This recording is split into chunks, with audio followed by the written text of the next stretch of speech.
وای ته چې تړل غواړې پتنګان په زنځیرونو کې، ته چې تړل غواړې پتنګان په زنځیرونو کې، وایه چا تړلی دی طوفان په زنځیرونو کې. زما د ملکن ډسټرکټ او په خاص توګه باندې د بدخیلي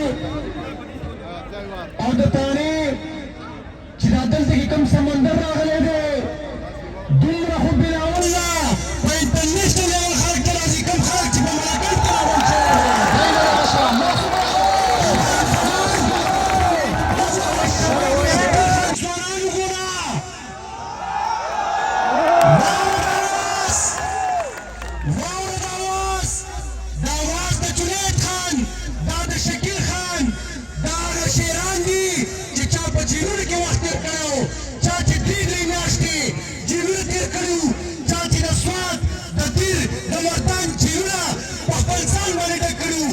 شیران دلته کې موجود دي.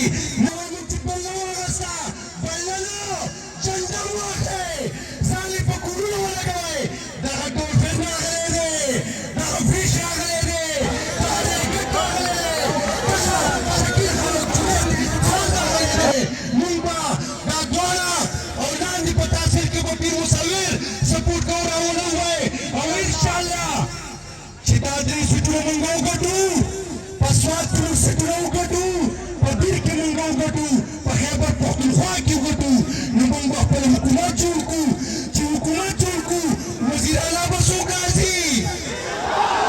وزیر اعلی به څوک راځي؟ زموږ په زړونو د ټولو مشر شکیل خان به راځي. او چې شکیل خان راشي نو بیا به څوک په جیبونو ویرئ، بیا به هغه پتلونو والا په جیبونو ویرئ، بیا به د عمران خان نه وایي نه پرې خورم قسم، نه پرې خورم قسم. زما د خپل شعر ماته پته ده چې هغه په جیلونو کې د عمران خان دپاره خپله قرباني ورکړې ده. نو هغه په قرآن سره ټینګوم، زه په قرآن سره ټینګوم. قرآن موږ ته په دې ټیم کې ډېر مؤثر دی، خو دا یو خبره ده چې کوم شعر موږ اسبو کړی دی هغه شعر به راځي.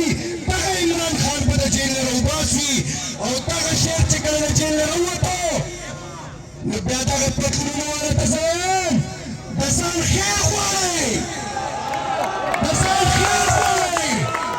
دغه شعر چې کوم دی، دغه عمران خان چې کوم دی، دا به تاسو په ارام پرېنږدي انشاءالله.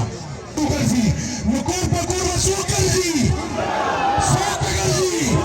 هغه خلک یې راته ووایي څوک به ګرځي؟ شکیل خان ضرورت شته، د جنید خان ضرورت شته، نو څوک به ګرځي؟ تاسو وګرځئ، ټول ځان دپاره لاسو پرخوئ.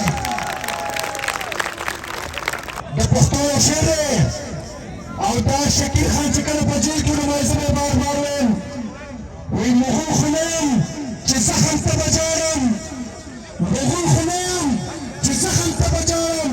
انقلاب په پرهرونو کې